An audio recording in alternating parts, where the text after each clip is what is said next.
promesses dans nos vies. Marie, chemin qui mène à lui. Ton oui fleurit dans notre vie. Merci. Le thème de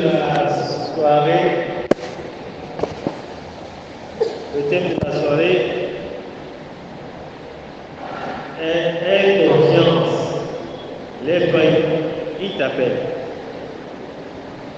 C'est un extrait, un tout petit extrait de l'évangile de Jésus-Christ selon saint Marc, au chapitre 10, verset 49b. Avant donc de parler de ce qu'il en est, nous allons lire le passage pour la connaissance. Le plus grand extrait en réalité de ce sous-extrait qui vient selon le 10e chapitre de Marc, le verset 46 à 52. Si quelqu'un a même dit que lui aurait demandé de lire, mais je vais le faire. Marc 10, 46 à 52. Ils arrivaient à Jéricho. Comme Jésus sortait de cette ville avec ses disciples et une assez grande foule, le fils de Timée l'aveugle, était assis sur le bord du chemin, demandant au monde.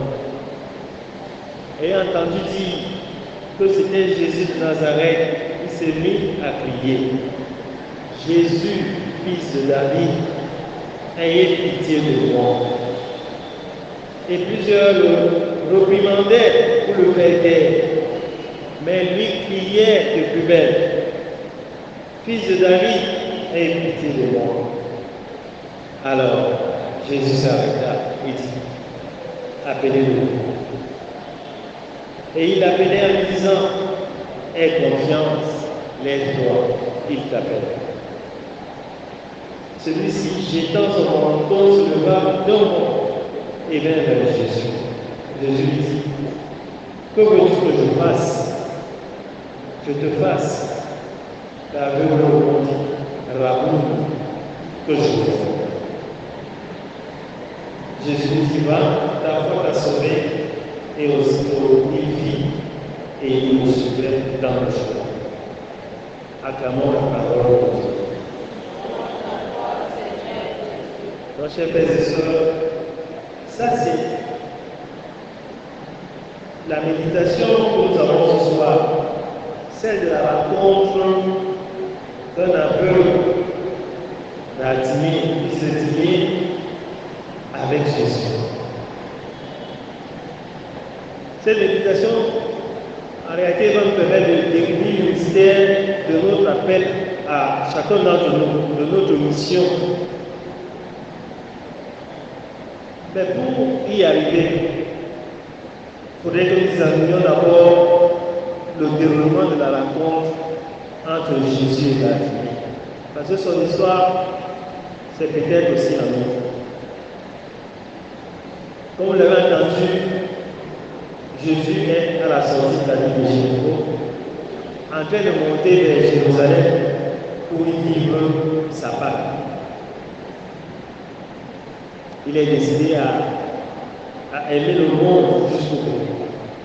Le groupe des disciples l'accompagne sur ce chemin évidemment.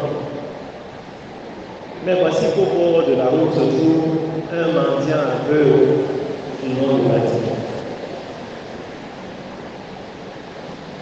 Quelle est la situation de Bartimée, chers frères et sœurs?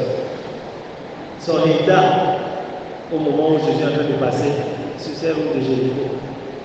Bartimée, il est aveugle, c'est-à-dire sur le plan physique plongé dans les ténèbres. Il se tient sur une position statique et passive, posté au bord de la route. Il est en marge de la société. Bartimée vit au bord de la route. Il est mendiant, ce qui n'est pas la moindre des choses. C'est-à-dire qui n'assume pas son existence. Il n'est pas responsable.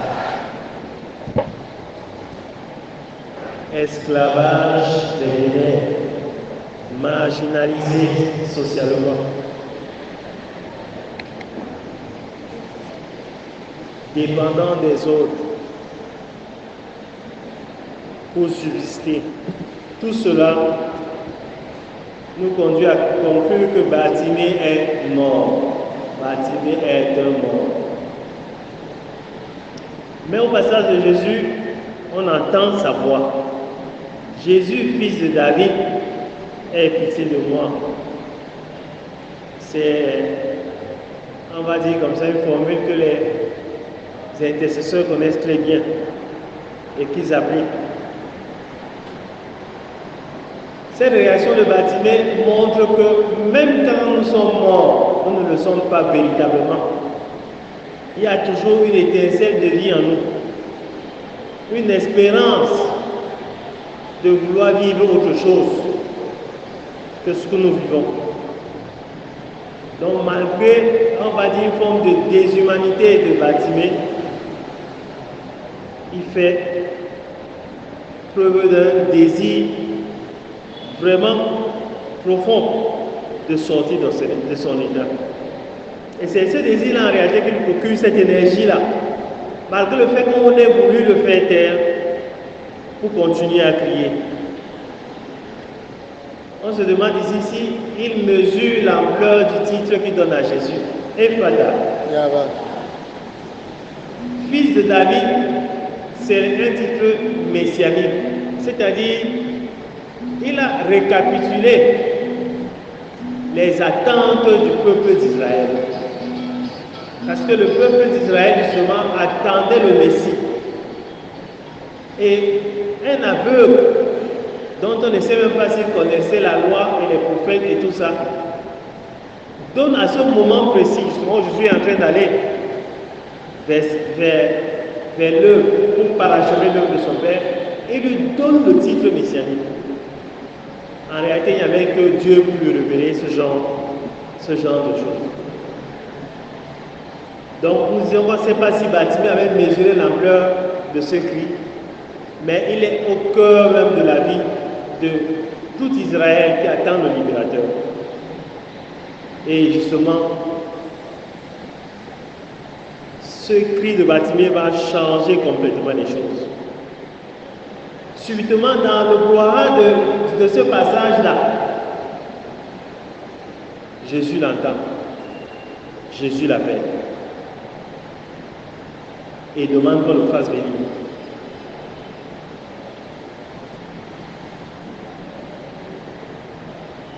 Chers frères et sœurs,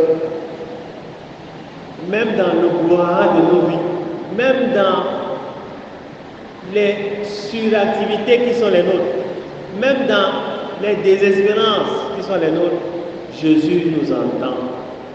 Il nous entend. Même quand les gens veulent étouffer nos douleurs, nos souffrances, Jésus est au cœur de nos souffrances. Il est là.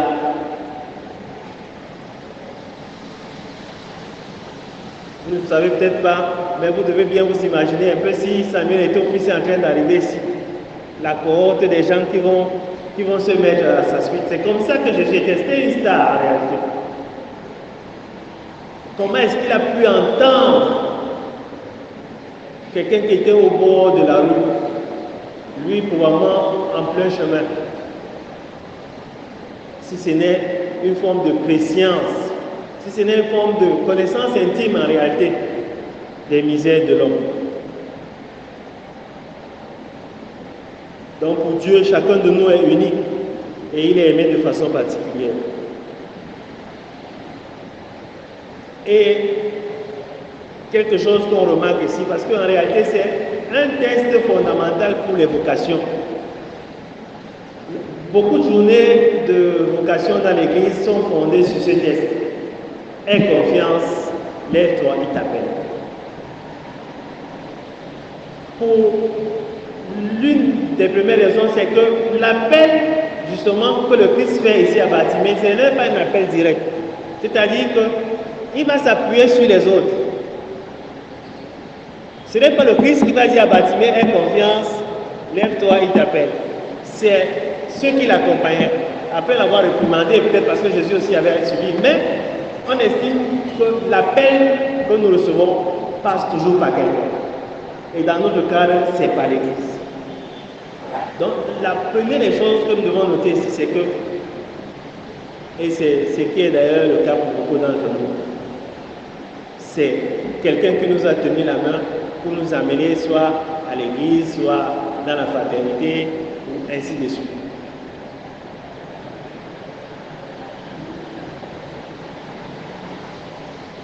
Donc, ça c'est la mission de l'église. Et l'église invite à la confiance, parce que l'église elle-même, elle a mis sa foi dans le Sauveur Jésus. Et elle transmet justement donc cette confiance-là lorsqu'elle nous appelle à son sein pour pouvoir faire confiance à celui justement qui nous libère. Quelle est la réponse de Bartimée? En réalité, le test est même un peu, on va même se demander, c'est bizarre, sa réponse est extraordinaire, et pas tard. Parce que dans le contexte de l'époque, Bartimée avait pour seul bien quoi? Son manteau. C'était son seul bien. Et le manteau, vraiment, c'était un habit qui le couvrait de toutes les intempéries. Qu'il pleuve, c'est pour ça qu'il protège Bartimée. Qu'il fasse froid, c'est vraiment ça.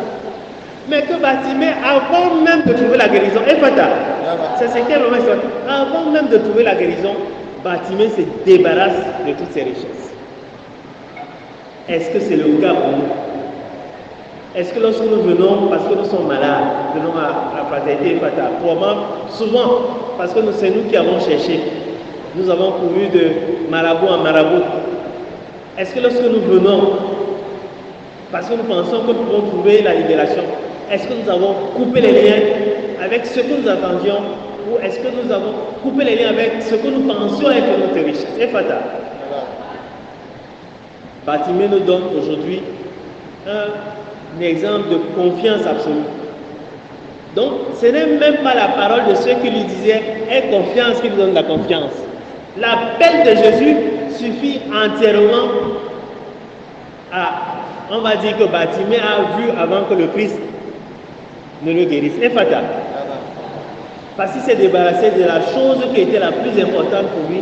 Parce que justement, il savait que Jésus ne peut pas l'appeler sans lui donner quelque chose qui est supérieur à ce qu'il avait. Et Fata. Jésus ne peut pas nous appeler sans nous combler de tout ce qui est supérieur à ce que nous avons. Jésus ne peut pas nous appeler sans nous donner plus que ce que nous pensons que si nous allons laisser, nous ne l'aurons plus. Et nous avons tellement de ces choses, tellement de ce que nous pensons avoir comme richesse. Nous avons tellement de ces choses. On ne va pas se mettre à citer celles-ci. Mais nous ne faisons pas le chemin radical de conversion comme dans le cas de Bartimée. Une autre chose que nous retenons de cette c'est que quand Jésus l'appelle, Jésus ne va pas le guérir sans que lui-même le dise ce qu'il voulait. Et il aurait pu dire, parce que quand Jésus lui demande, que veux-tu que je fasse pour toi? Il aurait pu dire que je deviens milliardaire. Et Fata. Il aurait pu dire ça. Puisqu'il avait vraiment confiance. Il avait une confiance terrible. Nous avons déjà dit qu'il avait abandonné toutes ses richesses. Mais ce n'est même pas la richesse qui l'intéresse. C'est ce qui le met au banc de la société. C'est ce qui le coupe des autres. C'est ce qui l'éloigne de la communauté. Bartimée veut être réintégré dans la communauté. Bartimée veut être considéré comme un homme. Et c'est ce que Jésus nous donne. Jésus nous redonne le statut, on va dire comme ça, que nous avons perdu depuis Adam. Jésus nous remet entièrement, où il fait de nous justement les fils de Dieu. Et Fata. C'est ça qui est capital. Et donc la guérison de Bartimée, ce n'est pas seulement une guérison physique. Parce que Jésus lui dit que ta foi t'a sauvé. Ce n'est pas seulement une guérison physique, c'est une réhabilitation en réalité. C'est un peu comme on est dans un quartier et puis on est la personne la plus calomniée, on est la personne la plus marginalisée, on ne sait pas pourquoi, parce que ça arrive. Souvent même c'est parce qu'on est chrétien tout simplement. Et un jour, tout le quartier se met à vous acclamer, vous admirer, et fata. C'est ce que Jésus donne, et c'est ce que Jésus nous donne. Bartimée est remis dans sa qualité d'homme. Quelle est sa réaction, chers frères et sœurs? Nous, quand nous venons chercher la guérison et autre chose, lorsque nous l'avons trouvé, comment est-ce que nous réagissons? Bartimée se met à la suite de Jésus. Et on le rappelle, Jésus est en train d'aller se faire crucifier.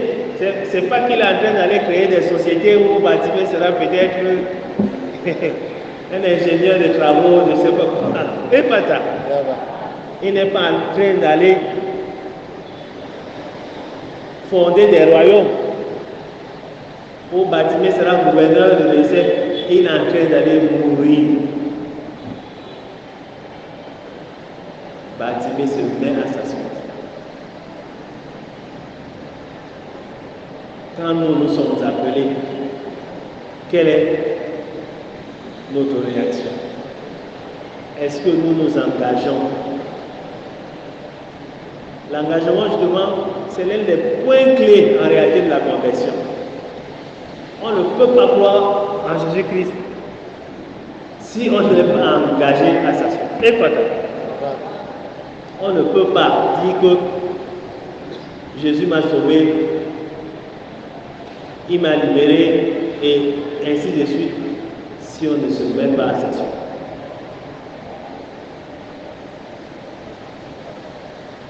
Et c'est pour ça que je ne sais pas si c'est vraiment un aspect que le Christ le fait, que l'appel ici soit un appel intermédiaire. C'est que ce n'est pas lui directement qui appelle Bartimée. Appelez-le. Est-ce que nous, quand Jésus nous a appelés, est-ce que nous allons appeler les autres? Et fatal. Est-ce que nous allons appeler les autres? Est-ce que nous allons dire aux autres que ce que nous avons vu, ce que le Christ a fait pour nous, est merveilleux. Venez aussi, voyez, et goûtez comme le Christ est bon.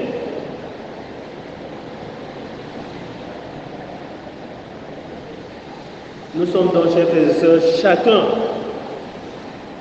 à l'endroit où nous sommes responsabilisés comme les sauveurs, ou on va dire comme ça, ceux qui appellent nos frères.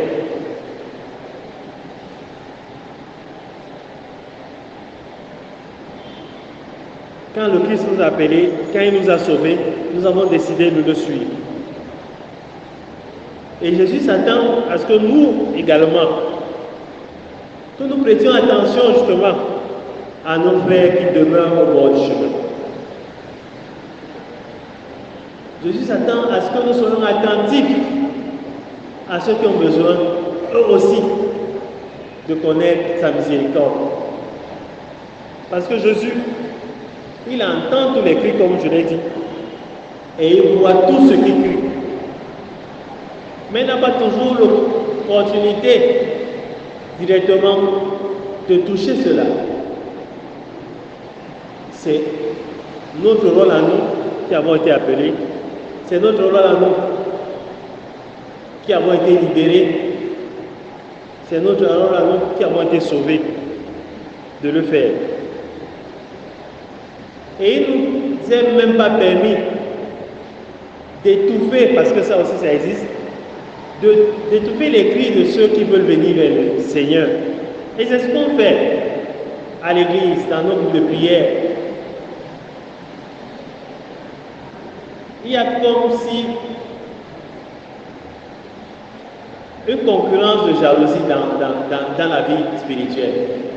Lorsqu'on découvre les charismes, on va dire, quel qu'il soit, exceptionnel chez un frère, on n'aide pas à les éclore. On fait plutôt tout pour étouffer ces charismes-là. On reprimande, on empêche par tous les moyens. C'est pas notre rôle. Dans nos groupes, nous devons plutôt aider les charismes à se développer, à éclore, à ce que les gens se rassemblent et chacun selon son charisme pour servir le Seigneur. Nous ne devons pas être des groupes fermés. Lorsque nous sommes entrés, personne ne doit plus entrer. La joie que nous avons découverte, un peu comme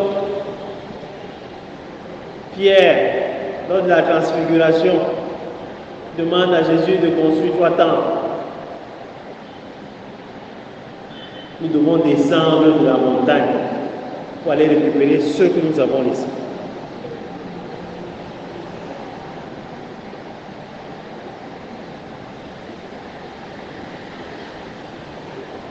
Chers frères et sœurs, nous sommes donc aujourd'hui embauchés dans la vigne du Seigneur. Le Seigneur nous a appelés comme Bartimée. Nous avons répondu. Le Seigneur attend maintenant que nous allions appeler les autres. Parce que justement, avant que nous ne soyons appelés, nous étions en train d'hésiter. Nous étions au bord du chemin. Nous nous disions quelle est la voie que nous devons suivre. Et par la grâce, un frère nous a appelés. Un frère nous a introduits dans le royaume. Nous devons également être attentifs à cela.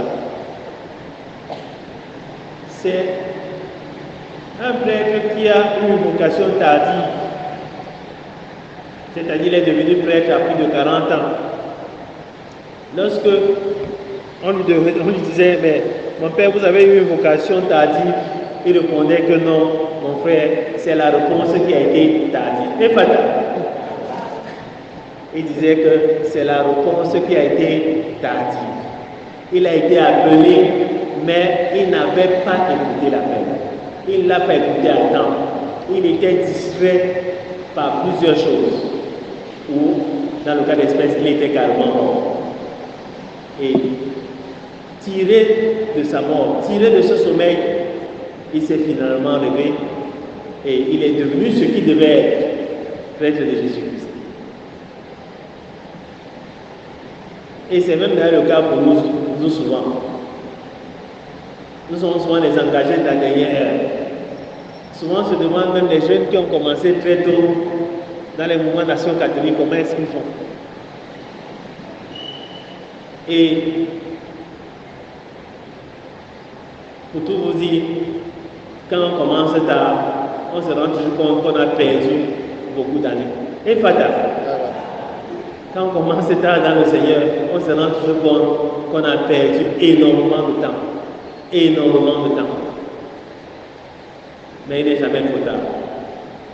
Il n'est jamais trop tard. Pour nous qui répondions à l'appel, il n'est jamais trop tard également. Pour nous qui essayons d'étouffer nos frères qui ont répondu à l'appel, qui essayons de les empêcher d'exercer leur charisme, de faire éclore ces charismes, de changer de voie. Il n'est jamais trop tard, chers frères et sœurs, de commencer à être attentifs à nos frères qui attendent sur le bord du chemin, qui sont carrément morts, et de les ramener sur le chemin du Seigneur. En tout, loué soit Jésus-Christ. Amen.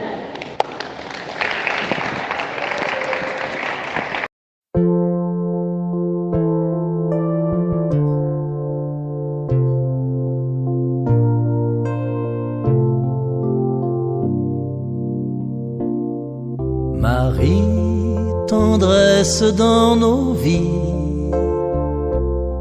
Marie, chemin qui mène à lui. Ton oui fleurit dans notre vie. Merci pour ce cadeau béni.